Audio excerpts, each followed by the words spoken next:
Thank you, Emily and Constance, for sharing your stories. I certainly am wondering, Constance, about your priorities. But WGU is the priority. Okay, note to self, when I'm in an accident or have pending life-threatening surgery, WGU comes first. That's the way to think about it. That I am incredibly inspired by that. And Emily, also, thank you for exemplifying what we also believe here at WGU, and that is in the inherent worth of every individual. The mother and fathers that you too have been to those children certainly exemplifies that, in fact, if everyone is given the opportunity, they have something big to contribute. We are so grateful for your example as well, and grateful for both of you, Emily and Constance, for your inspiring stories, not only to us here at WGU, but to all of your fellow graduates and also all the students who are currently pursuing their degree. I love even just that image, Constance, that you shared of just seeing that cap and gown, seeing that there is a better version, an elevated version of yourself, and using that as an inspiration to be your drive through your life. So thank you for sharing that story. Now I'm pleased to introduce our commencement speaker, Andrew Joslyn, composer, orchestrator, and violinist. He's an award-winning musical polymath whose passion for collaboration has led him to work with a remarkably diverse group of world-class artists, touring the world, performing, co-writing, and arranging music on over 400 songs throughout his career. Along the way, he has amassed an extensive list of writing, orchestrating, recording, and touring credits that include Macklemore, you might have heard of him from this great town, Keisha, Judy Collins, Leslie Odom Jr., Leslie McAlpine, Nancy Wilson of Heart, Blind Pilot, Kate Flay, Chase Rice, Tom Chaplin of Keene, Michael Bolton, Duff McKagan of Guns N' Roses, the Seattle Symphony, and many others. Andrew currently runs his own music production studio in Seattle and has scored many or several feature-length films and writes music for artists, labels, podcasts, music licensing houses, and commercials. He is an avid music advocate with the Recording Academy as co-chair of National Advocacy, a board member of SMASH, or Seattle Musicians Access to Sustainable Healthcare, and has a mayoral appointment to the Seattle Music Commission. Please join me in welcoming Andrew Joslyn.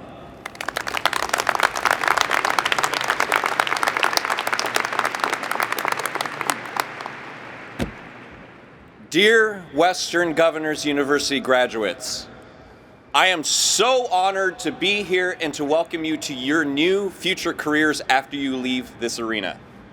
My name is Andrew Joslyn. Maybe you've never heard of me, but I can guarantee you have heard me. Or should I say you've heard my music. I'm a composer, I'm an orchestrator, I'm a violinist, an arts advocate, and a music business entrepreneur.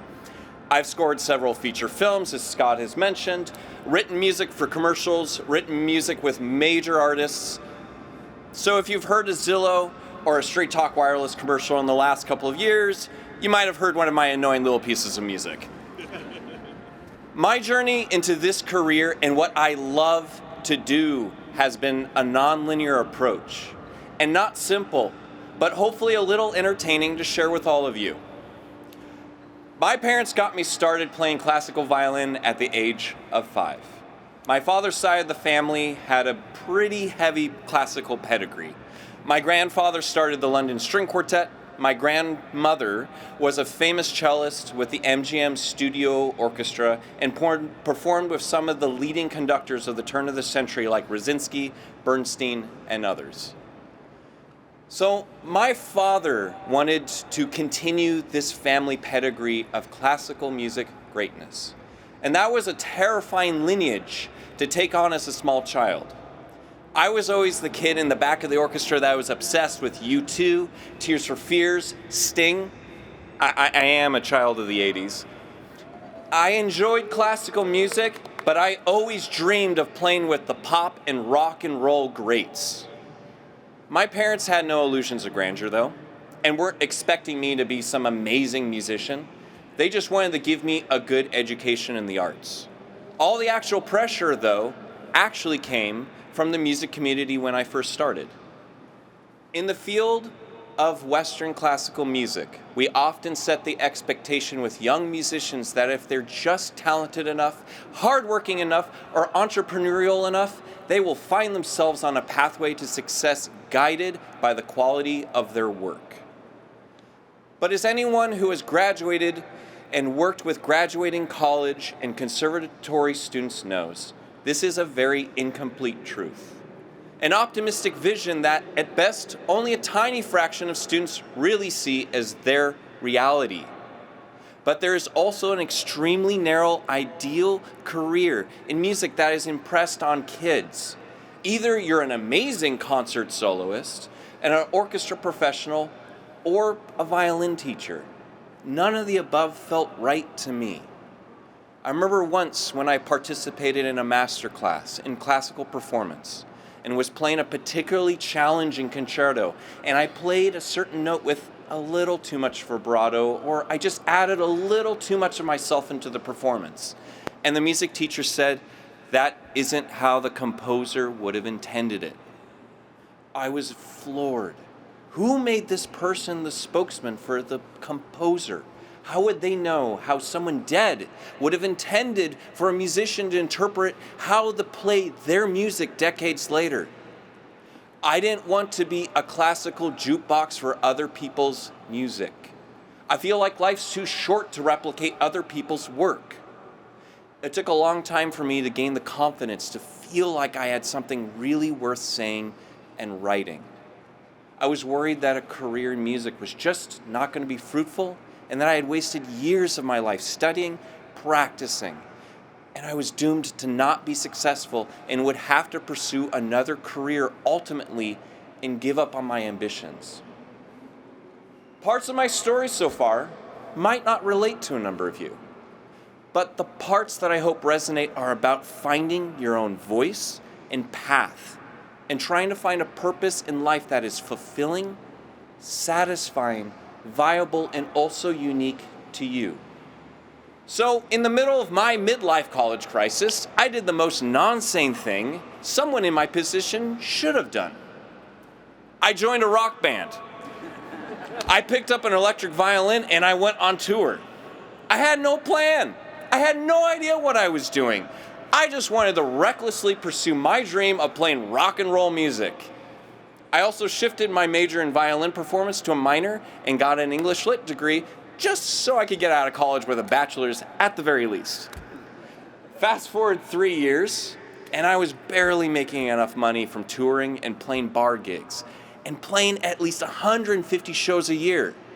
The band was just bringing in enough money to keep the business of the band afloat, but that was relatively it. I tried to jump at every opportunity that was available to play with friends, record in the studio, hang out at other people's shows. I was hooked. I felt like embracing the dream was all I needed to do, that it would all fall into place. But that's not the case. I had the relative safety of having a full-time job during this time while I was testing the water in the music industry, and was doing everything from temp work, working at Seattle Times, and eventually getting a job doing copyright compliance at Getty Images. Not very rock and roll. I needed to focus my commitment, but I also needed to be a realist. So I deep dove into learning everything that I could about the music industry and understand how it really works. And eventually I got a job working at a record label and learning about the business from the other side of the coin. Serendipitously, during this time, I met a gentleman named Ben Haggerty, aka Macklemore, and we began working together. Little did we know that a short 4 years later, we would create a huge chart-topping album, The Heist, that went on to receive 7 Grammy nominations and 4 Grammy wins. At this time, I made the really important decision to fully embrace a career in music, quit everything else. Years of preparation, commitment, and patience were all finally coming together. Being a person who goes after a dream can be hard. Being a small business owner, a freelancer, or an artist, it's all difficult, and it's an ever-changing environment as well. There are many obstacles that I deal with as a professional musician, be it the turbulence of the industry, the future of streaming, copyright reform, dwindling album sales, licensing revenue, and this is all on top of just the basics of trying to write a song, compose a piece of music, and feeling that self-auditing fire that I do every time I pick up my violin. But there is a really important lesson to be remembered here with any career professional. You are never alone. In January of 2015, I was finally working full-time as a musician, following my ambitions I had had since I was 5 years old, touring the world, writing music for major record labels, getting to hang out with Madonna, Jay Leno, perform on the Grammys, Good Morning America, the list goes on. And then a fire completely demolished my home in Seattle. A small electrical spark had set fire to the carpet and created a dirty fire, which set fire to the bed, which completely covered the entire apartment in black smoke. This was devastating to me. However, something incredible had happened. Underneath the burnt-out bed frame was my violin case, and my violin was completely untouched. It didn't even go out of tune. It had taken me aback and was a transformative moment. There was something magical about it too. However, what was even more incredible was that the entire music community in Seattle and beyond, years and years of musicians I had worked with and toured with, all came together and raised money to get me back on my feet. If it wasn't for the community, I don't think I would be where I am today. Which brings me to an important point that I want to repeat. You are never alone. So with that in mind, always pay it forward. Since then, I have dedicated countless hours towards being of service to the music industry and to do everything I can to make it a better place for all. I'm currently co-chair of national advocacy with the Recording Academy, the Grammys, and speak with state legislators, local politicians, and others to work with them to make baby steps towards making music a viable, sustainable career path for anyone that has chosen this path. I want my kids and future generations to feel that a profession in the arts is real. Music is a real job. I just want to do hard work and be properly compensated and credited for that work. This is a basic tenet for any profession. So with that, there isn't a linear path to a career or a career that makes sense to you. Trying to find yourself, or at least a career you're happy with, is like stone carving. You start off at it slowly, chipping away little by little, and no matter how you may have envisioned what you want it to turn out, the stone in the end will tell you what it wants to become, and you're just slowly chipping it away and bringing it into existence. But every little chip matters, no matter how big or small your hammer swing. My current career isn't how I originally envisioned, but it is a culmination of everything I've done in this odyssey over the last couple of years. Regardless if you're seeking a career in healthcare, tech, business, teaching, music, or beyond, there are only 3 little takeaways that I want to impart to you. Number 1, commitment. We all have times in our lives when fear and excuses overpower us and get in our own way.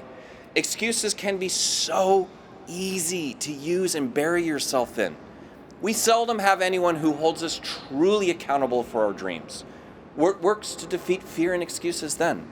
Or who is the realist to challenge your inner fears then? Commitment. Commitment clears a path to achieving your goals and overcoming these inner barriers. Commitment also isn't reckless. Some people pursue dreams and have unrealistic expectations and give up at the first sign of challenge or turbulence. I took the time to really learn my own industry and manage my expectations and properly prepare myself to have a real career in my own industry. Number 2, community. You are not alone. Don't go it alone either. As a community, strive to make your industry a better place than how you found it. The world is already full of self-serving mercenaries. Try and focus some of your energy on making it better, more equitable, and sustainable place for all. And finally, you are the sum of all that has come before. There's nothing you do that is a waste, just as long as you learn and truly internalize the educational opportunities.